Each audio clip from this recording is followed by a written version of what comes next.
Hello everyone, I'm Anna and welcome back to the channel. Today we've got another OC spray paint. I was really just doodling around with those PROMARKER brush marker things again. And I also got this new purple ink from Winsor and Newton. I really like the colour of it, so I thought I'd give it a try, and I used it on her hair.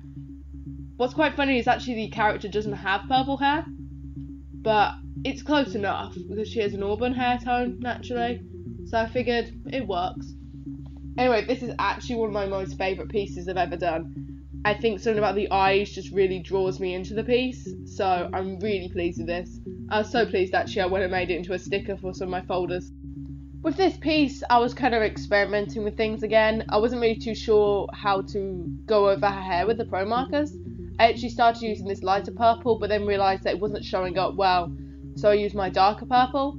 It did smear the ink a little bit, but I think it's because it was a newer ink and maybe I hadn't let it dry properly, because sometimes I forget to do that. But I like how the piece turned out in the end. As I said, it's one of my favourite pieces I've ever done.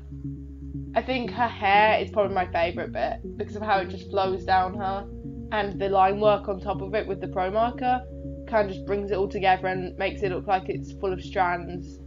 With her skin, I did use this light pale pink PROMARKER to see if that'd add a different tone to her skin. I didn't want the skin to look exactly like the last picture that you saw up on my channel. I did go out and buy some skin tone brush markers though. Since I didn't talk about the colours that I got last week with the new brush markers, I'll talk about them now. I got the skin tone pack, as I just said, because you know I love skin tones, and the brush nib is amazing on these new markers as I've tested them out, and they flow very well. They're a little chunkier than Copics, I think, but that works with the bigger pieces I'm doing. The other pack I bought was a 12 pack. It was set 1 of the brush markers, and all the colours are very vivid, but I was really drawn in by the magenta colour. I really love pink. It's actually one of my favourite colours, especially when it's really bright, so I bought it mainly just for that marker. All the other colours are amazing too, but for a bit I had a bit of a artist block about how to use them. Then I just experimented by drawing a girl with really bright hair. That picture isn't up anywhere, but I might pull up on my Instagram soon. So, as usual, links in the description below if you want to check that out. But yeah, so now I'm kind of comfortable with the markers, so you'll probably see some pictures using them in the future. I also have got plans to buy the rich tone set, I believe it is, because the blue in that set looks amazing. So I'm really into these Winsor and Newton PROMARKER brush marker things. I definitely think they're a great choice still, since when I was younger I used them a lot. I still think they're a great choice for beginner or expert artists to use for markers. Obviously Copic I thought being the biggest thing ever, and they are amazing. The range of colours you can get with them and the brush nibs and the refillability is amazing with Copics. But I like the disposableness of the Winsor and Newton brush markers and PROMARKERs. It makes you feel a little less tense about using them for me personally. I'm kind of using them on bigger pictures because I know that it'll be easy to replace them. Whereas with Copics, I'm a little scared of using them on bigger pieces because the refills are so expensive. And for the price of a couple of refills, I could get the whole pack of Winsor and Newton markers.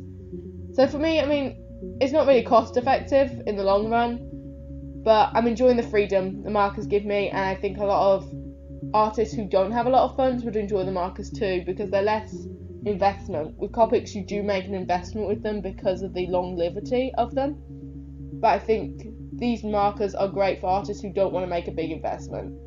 I have also used these Spectrum Noir, I think it said, markers before. I do enjoy them, but the hexagon barrel is really hard to hold.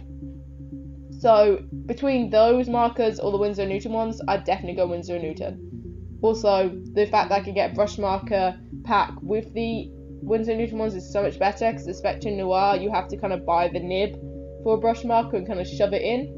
And I obviously didn't want to try that in case I damaged the marker. So yeah, there you have a little bit of a marker review. Wasn't really planning on doing one, but technically this could count as one.